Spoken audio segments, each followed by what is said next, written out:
Hello everyone. We are going to discuss in this video about the Charvak philosophy. I already have uploaded first video of this topic, and this is my second video. It is almost more than 18 days that I am uploading this video, so I think that it will almost take 100 birth to grow this channel if the things goes on like this.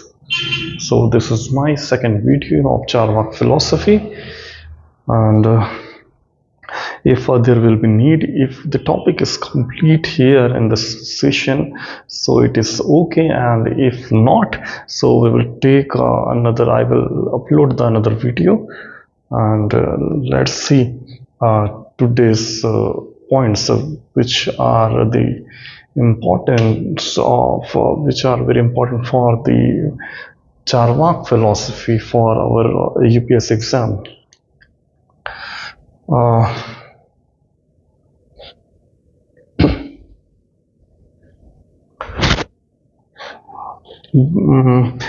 हमने चारवाक की ज्ञान मीमांसा देखी और हमने चारवाक की ज्ञान मीमांसा से चारवाक की तत्व मीमांसा की उत्पत्ति होती है और उसके तत्व मीमांसा से उसके नीति मीमांसा की उत्पत्ति होती है। तो ये ज्ञान का सिद्धांत चारवाक दर्शन का आरंभ है, और इसके बाद हम तत्व मीमांसा और इसके बाद वह अपनी नीति मीमांसा की स्थापना करते हैं। तो हम एक एक करके ये देखते चलेंगे। अभी हमने ज्ञान मीमांसा देखी है, अब हम तत्व मीमांसा देख रहे हैं। इसके पहले वीडियो में हमने ज्ञान मीमांसा के बारे में डिस्कशन किया है, अब हम तत्व मीमांसा के बारे में डिस्कशन करेंगे। तो चारवाक की हमने ज्ञान मीमांसा देखी, अब ज्ञान मीमांसा से हम तत्व मीमांसा की ओर आगे बढ़ रहे हैं।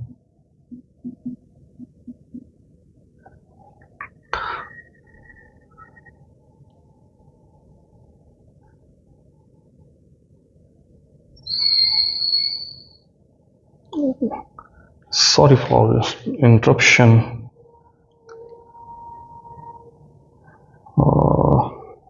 Let me check first कि कितना हमने डिस्कस कर लिया था।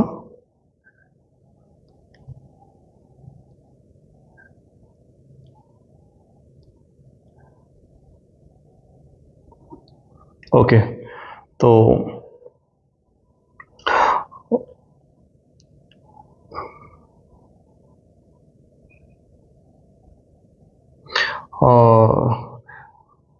चारवाक की तत्व मीमांसा हम देखते हैं। ज्ञान मीमांसा की बात हमने कर ली है। मीमांसा का संबंध है खोज या फिर विवेचना से, और खोज या विवेचना किसकी करेंगे हम? तो हम तत्व की खोज या विवेचना करेंगे, और वो तत्व कौन से होंगे? तो वो जगत हो सकता है, या फिर ईश्वर हो सकता है, या फिर आत्मा। तो तत्व के रूप में ये कुछ इनमें से कुछ भी हो सकता है। और ज्ञान मीमांसा में हमने ज्ञान की विवेचना की, अब तत्व मीमांसा में हम जगत, ईश्वर या आत्मा के विषय में चारवाक क्या कहता है अपनी तत्व मीमांसा में। तो तत्व मीमांसा की चर्चा का भी जो प्रारूप होगा चारवाक दर्शन में, वो ज्ञान मीमांसा की तरह ही होगा कि इसके दो एस्पेक्ट होंगे, एक खंडनात्मक पक्ष और एक मंडनात्मक पक्ष, एक अफर्मेटिव और एक नेगेटिव एस्पेक्ट ऑफ मेटाफिजिक्स। तो तत्व मीमांसा की दृष्टि से इसको हम दो भागों में विभाजित करेंगे। ये स्वीकारात्मक पक्ष है, स्वीकारात्मक पक्ष, और ये होगा खंडनात्मक पक्ष।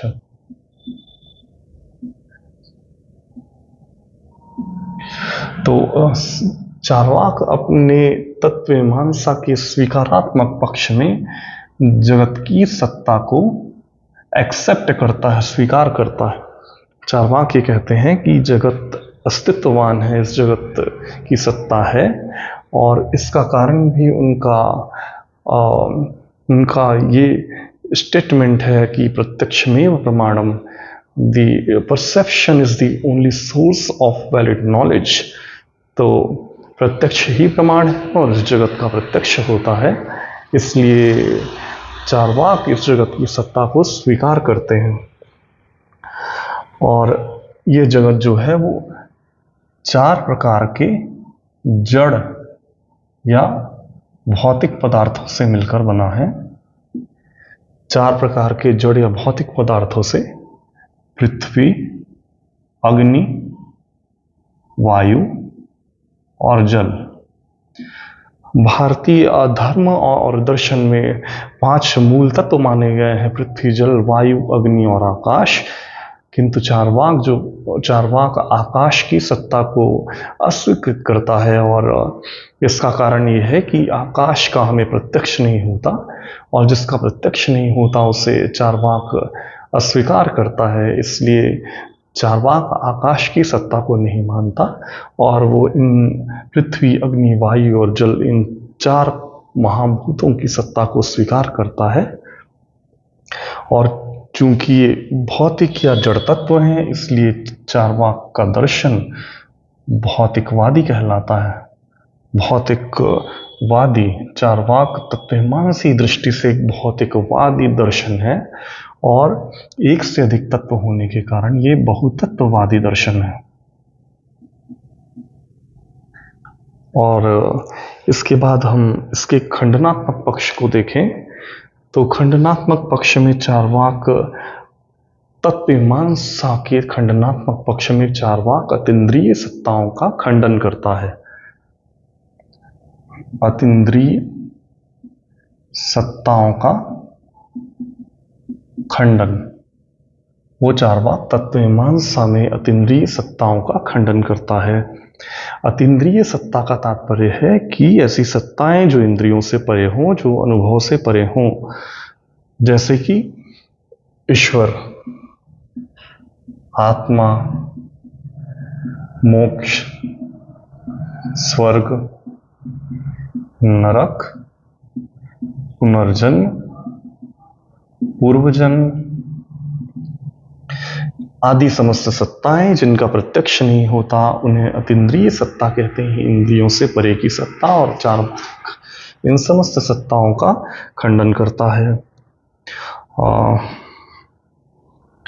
और इन्हें इंद्रियातीत, अतीन्द्रिय या फिर अनुभवातीत सत्ता कहा जाता है। और इनका प्रत्यक्ष नहीं होता, इनको हम शब्द या फिर अनुमान की सहायता से इनका ज्ञान प्राप्त करते हैं। और चार्वाक प्रत्यक्ष को एकमात्र प्रमाण स्वीकार करता है ज्ञान प्राप्ति का, इसलिए चार्वाक इनकी सत्ता को अस्वीकार करता है तत्वमीमांसा के खंडनात्मक पक्ष में। तो यहाँ हम ये देखेंगे कि एक तो इनका प्रत्यक्ष नहीं होता, और दूसरा ये कि जो अन्य दर्शन इन सत्ताओं को स्वीकार करते हैं, इनकी सत्ता को स्वीकार करते हैं, तो उसका कारण अनुमान या शब्द है, और चार्वाक अनुमान या शब्द को अस्वीकार करता है। इसलिए चार्वाक इन समस्त अतीन्द्रिय सत्ताओं का खंडन करता है, और चार्वाक अनुमान और शब्द और अन्य समस्त प्रमाणों का खंडन करता है। प्रत्यक्ष के अलावा अतिरिक्त अन्य 5 प्रमाणों का चार्वाक निषेध करता है। अब हमने ये देखा कि ज्ञान मीमांसा में प्रत्यक्ष की स्थापना चार्वाक करते हैं, और शब्द और अनुमान का खंडन करते हैं। और तत्वमीमांसा में चार्वाक जगत की सत्ता को स्वीकार करते हैं और अतीन्द्रिय सत्ताओं का खंडन करते हैं। अब ये तत्वमीमांसा, ज्ञान मीमांसा से हमने तत्वमीमांसा देखी, अब ये तत्वमीमांसा आगे नीति मीमांसा की ओर बढ़ेगी। अब हम नीति मीमांसा देखेंगे। तो नीति मीमांसा को पढ़ने का भी तरीका इसके सेम पैटर्न पर होगा, खंडनात्मक और मंडनात्मक पक्ष।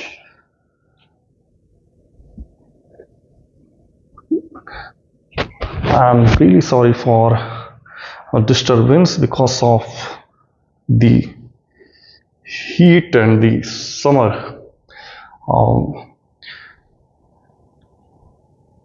We are finding a new planet for the people of the earth to destroy that also. The new planet is being searched, the new planet is being discovered for the people of this planet just for destroying that also. ये हमने देखा epistemology, उसके बाद हमने देखी metaphysics, and now हम देखेंगे चारवाक के एथिक्स। अभी हमने कुछ पॉइंट्स देखे, इसके बाद हम इसकी एपिस्टेमोलॉजी को और अधिक विस्तार देंगे और तत्वमीमांसा को अतीन्द्रिय सत्ताओं के खंडन में अनुमान प्रमाण के खंडन का और विस्तार करेंगे। पहले हम देखते हैं चारवाक की एथिक्स, नीति मीमांसा।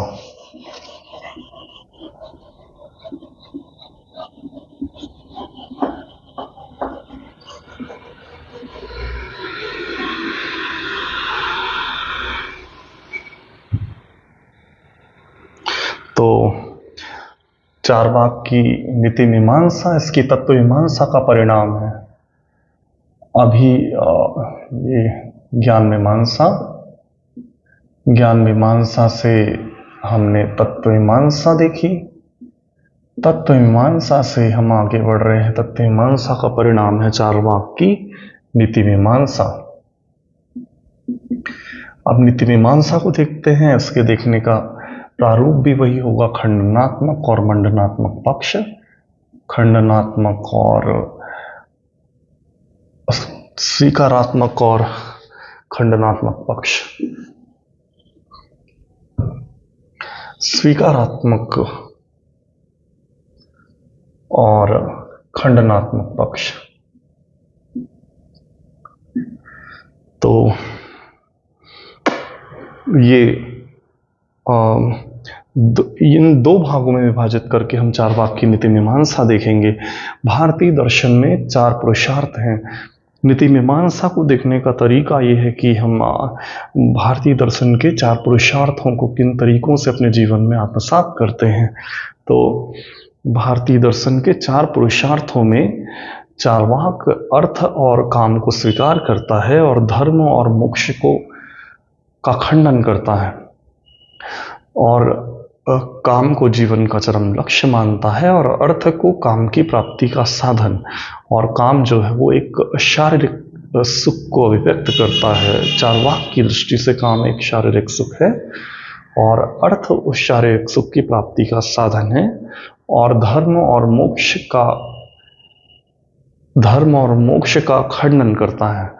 तो हम ये देखें कि चारवाक चार पुरुषार्थों में धर्म, अर्थ, काम और मोक्ष, इन चार पुरुषार्थों में धर्म और मोक्ष को अस्वीकृत करता है। अब किनको एक्सेप्ट करता है वो है अर्थ और काम। काम का संबंध है शारीरिक सुख से, शारीरिक सुख, और अर्थ है धन संपदा।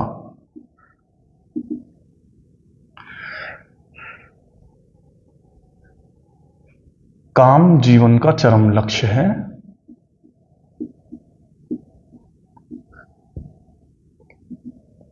और अर्थ इसकी प्राप्ति का साधन। किसकी? काम की। चारवाक नीति मीमांसीय दृष्टि से चारवाक दर्शन एक इहलौकिक, निकृष्ट, स्वार्थवादी और सुखवादी दर्शन है। इहलौकिक का मतलब होता है कि इस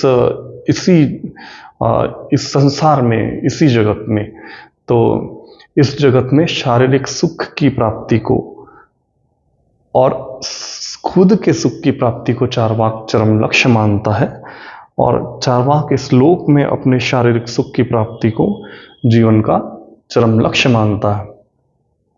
तो नीतिमीमांसीय दृष्टि से चार्वाक इहलौकिक और निकृष्ट और स्वार्थवादी और सुखवादी, यदि हमसे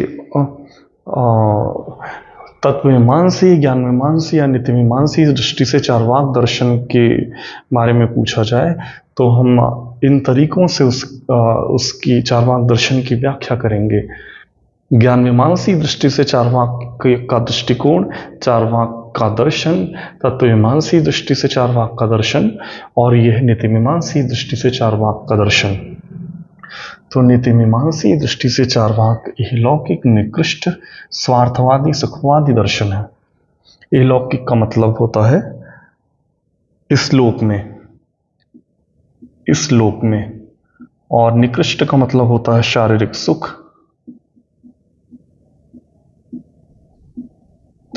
और स्वार्थ का मतलब स्वयं का, अपना खुद का, और सुखवादी मतलब सुख को ही चाहने वाले।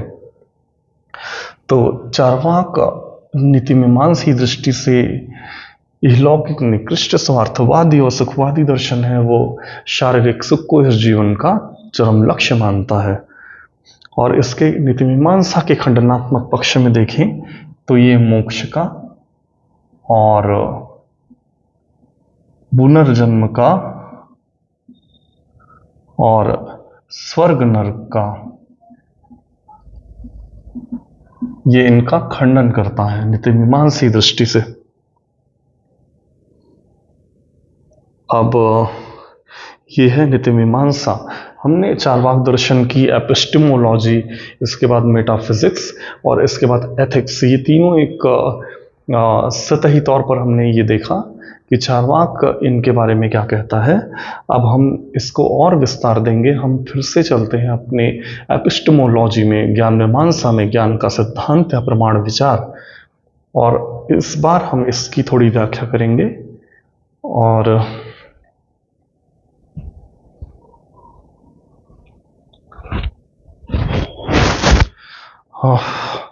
okay, so now we are discussing about the epistemology of Charvak philosophy, that is the theory of knowledge, प्रमाण विज्ञान भी जिसे हम कहते हैं।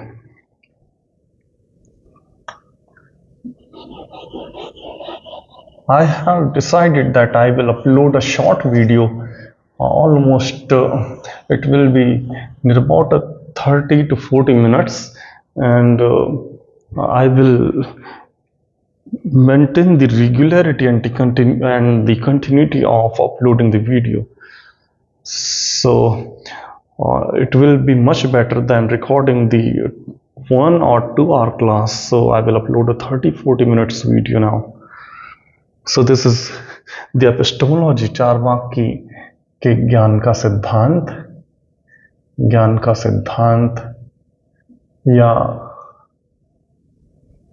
या फिर आप इसे कहें ज्ञान मीमांसा, और या फिर इसे कहें आप प्रमाण विचार।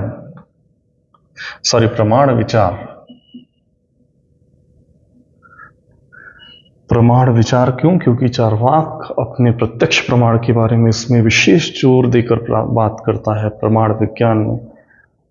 और ज्ञान मीमांसा एपिस्टेमोलॉजी है क्या, ये हमने अपने फर्स्ट वीडियो में ये डिस्कस किया था कि ज्ञान का सिद्धांत, ज्ञान के स्रोत, ज्ञान के साधन, ज्ञान की सीमा।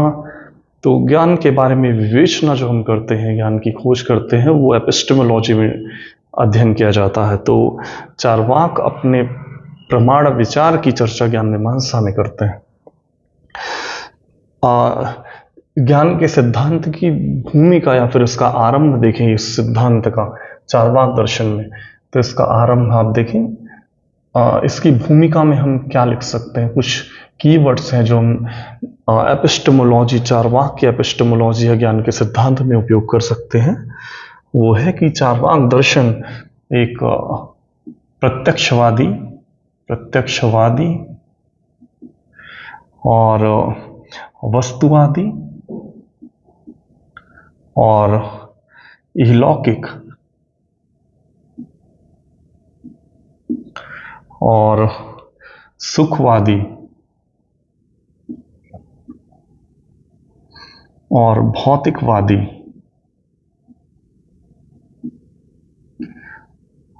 अनिश्वरवादी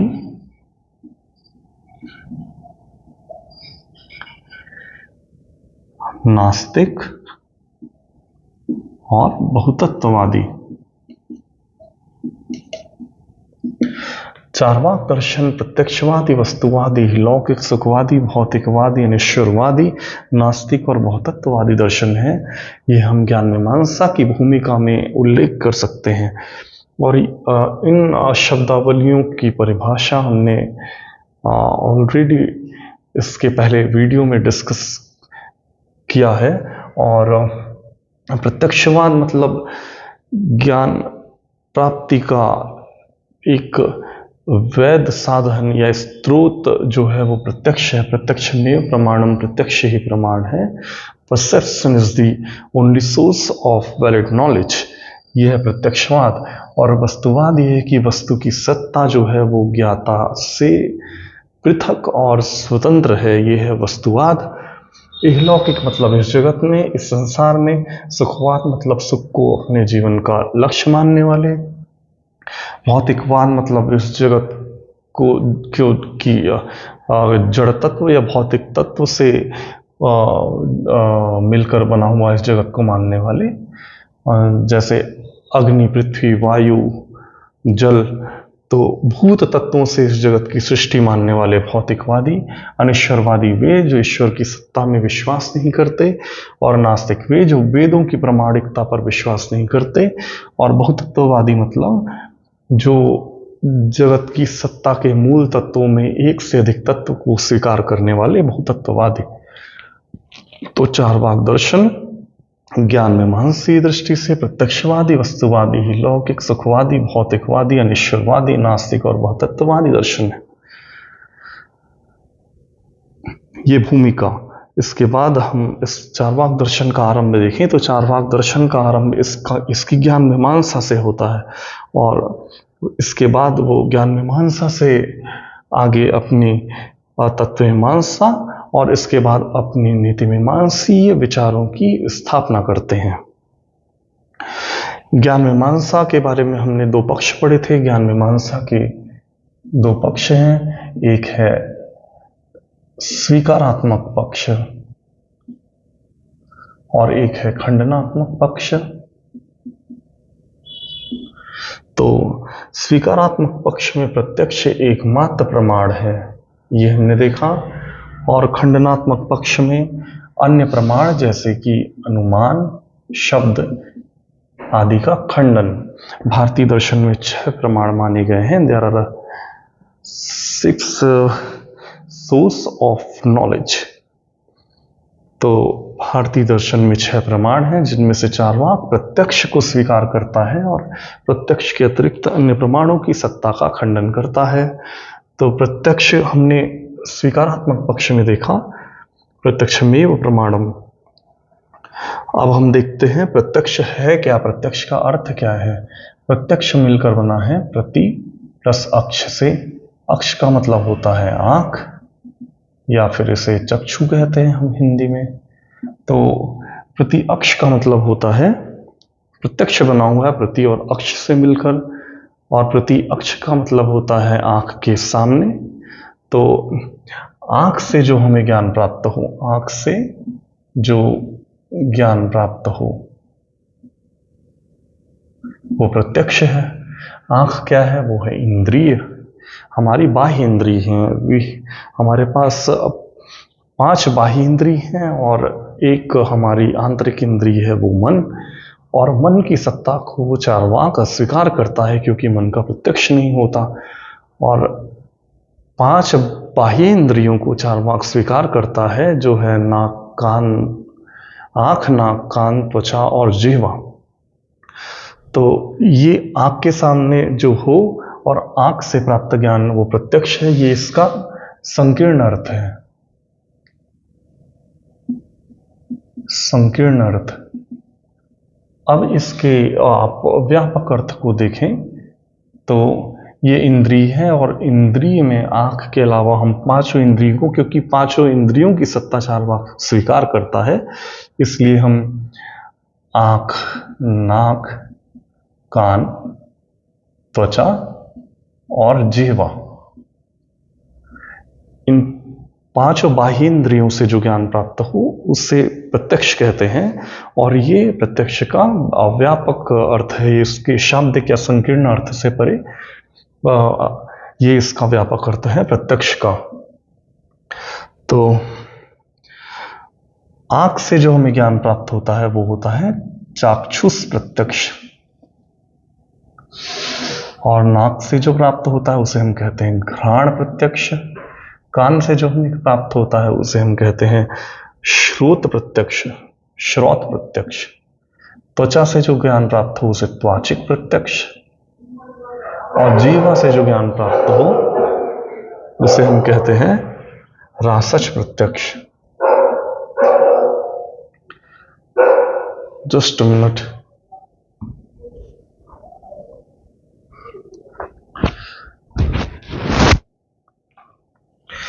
If I turn on the fan, so it will record the external noise, because this mic is not that much efficient to cancel the external noise. So that is why I have stopped every fan and cooler.